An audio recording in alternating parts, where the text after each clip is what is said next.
Yamajugo arrives on an artificial island known as the Special Student Zone after being banished and disowned by his father, and is relieved to be free. When he arrives at his rented flat, he's surprised by Ryoga Nanana, a ghost who has taken up residence in Yugo's new room. Yugo performs some research on Nanana and even questions the landlady, Shikimaburo, about her time with Nanana before her death.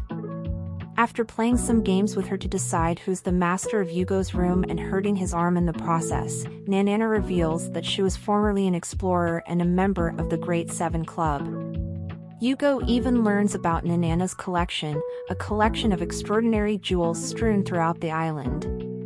Back in his room, Yugo uncovers a hidden chamber in the bathtub holding a Kanju Kasumi pamphlet titled Nanana Manual, Kasumi left as a last resort.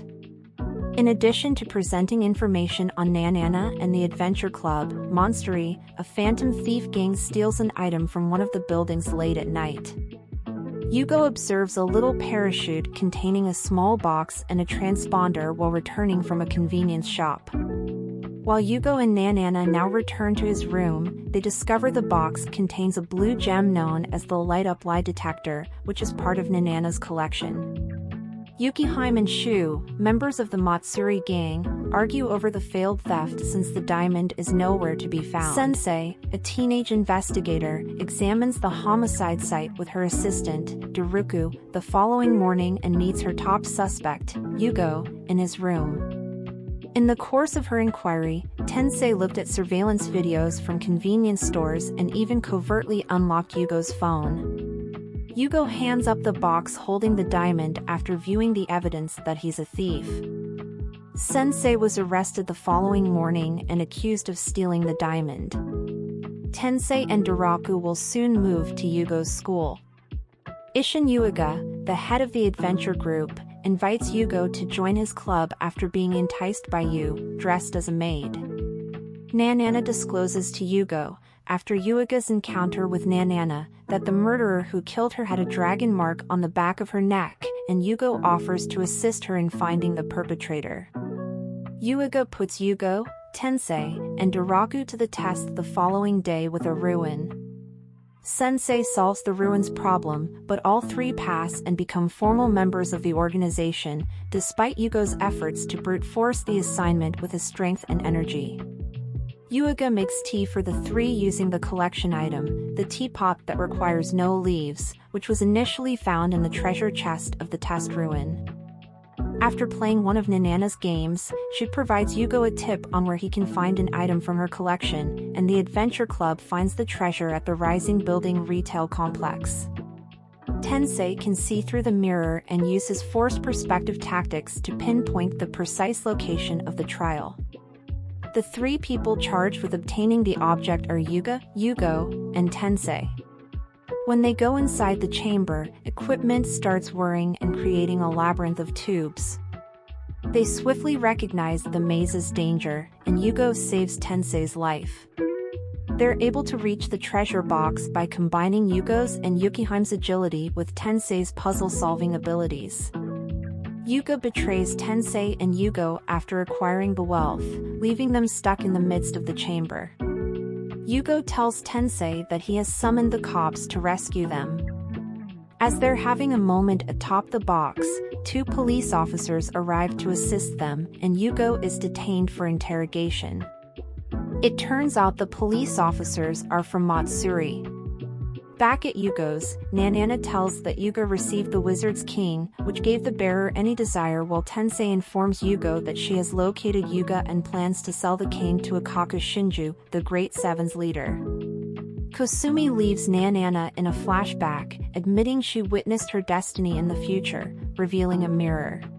Yugo pairs up with Yukihime to reclaim the Wizard's Cane from Yugo while Matsuri member Shu distracts Tensei. Yugo gives Yukihime the light-up lie detector diamond in return. Yuga hoped to rule Akaku with the cane and become the island's most powerful man, but both parties battle, and Yugo gets pushed away as a result of Yuga's cane spells until the cane's power is abruptly deactivated. Yugo explains the cane's limitations and informs Yuga that he didn't consider the fault since he thought it was the most powerful item. Yugo is about to run at Yugo when his other helper, Kagetora, intervened. Yuga's troop is able to flee, only to be besieged by Tensei's army, who is acting as a Kaku's messenger. Later, Yuga meets with Yugo and apologizes for his actions. Yugo urges Yuga not to betray them again. As he walks away, Yugo returns home to see Tensei waiting for him. Sensei was surprised to learn of Yugo's relationship with Matsuri when she installed the hacking program on his phone the first day she visited his house. She does not, however, report him to the authorities since she needs a competitor and chooses to dwell near his room. Yugo gets a call from his father after she departs, and they talk about Yugo's selfish notion of not helping others despite his abilities. Yugo, enraged, retorts and hangs up. When he returns to his room, he admits that he handed Yukiheim a fake Nanana but seemed to be okay with it and trusted him with locating the bad guy on her behalf. Yugo feeds the Adventure Club supper with proceeds from the Wizard's Cane's forced sale and then advises that they all go on an overnight excursion to a local hot springs known to contain ruins. Nanana refuses to give Yugo another tip since it would take away from the joy of the quest. Yukiheim makes contact with Yugo, and they meet at the local cafe where she tries to persuade him to return to Matsuri, but he refuses, and Yukiheim cuts off communication. Yugo returns home to see Tensei, Duraku, and Shiki playing video games with Nanana. Shiki also sends Yugo the utility settlement, which boasts an astronomical electrical bill owing to Nanana's 24-hour gaming habit, and reminds him that he must pay the utilities by the end of the week or he would be ejected. Yugo discovers the guild, which provides covert occupations to augment the island's modest part-time income. Yugo gets a lucrative delivery job in the Tsukiyomi district where he meets True, who assists him in navigating the dangerous neighborhood to the drop-off spot. Yugo meets Tetsuyun and Sister, the Three Skulls organization leader there. Sister threatens Yugo but instructs Tatsu to escort him out of the base if a raid occurs. In the midst of the pandemonium, Yugo discovers that he was never paid for the delivery and is forced to sell Nanana's games to pay for his utility payment. When the Adventure Club arrives at the Hot Springton town, Yugo vows to track down the area's specialty pudding in order to make up with Nanana for selling her games. Yugo meets Kagetora in the hot springs, who apologizes for the prior attack. Yugo notices Yukiheim in the hotel, much to his astonishment, but she ignores him. Yugo, who claims to be a noisy snorer, asks for a separate room. When everyone is given their rooms, Yuka discusses the floor plan of the abandoned home with the ruins over supper. Since Kagetora has already verified that the unique key opens the entrance, Sensei is able to find the room of the ruins using just the floor plans, and the club agrees to meet in the local hotel lobby at 10 a.m. Yugo meets Tensei and Duraku the following morning after learning from an employee that Yuga has already departed from the residence and has gotten a jump on the trial. The area turns out to be an agility problem, complete with locked stepping stones and a water trap below.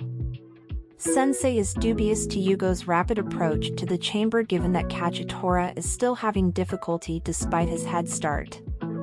Yugo opens the chest, which clears the area and exposes a plush cat within, only to find that the security locker where the cat was kept is now vacant. They interrogate the hotel personnel and other visitors but come to a halt with Yugo supporting Yukiheim until Tensei presents proof that Shu pretended to be a maid in order to steal the item and hide it in the laundry.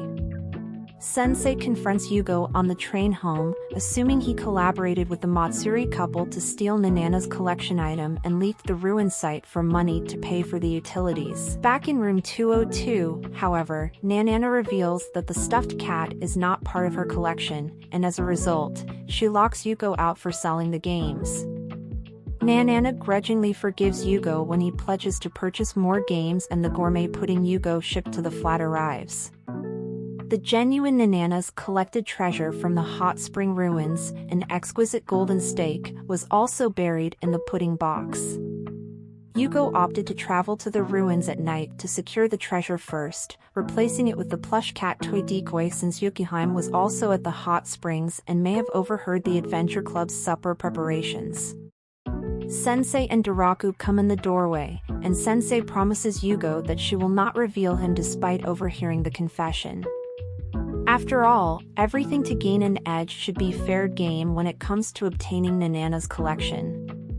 Later, Nanana counsels Yugo, who is still suffering from the fact that despite the underground's unwritten laws, Yukihime attempted to take Yugo's collection item. Nanana consoles Yugo after seeing him weep at Yukihime's treachery and advises him to try to alter the situation before getting sad.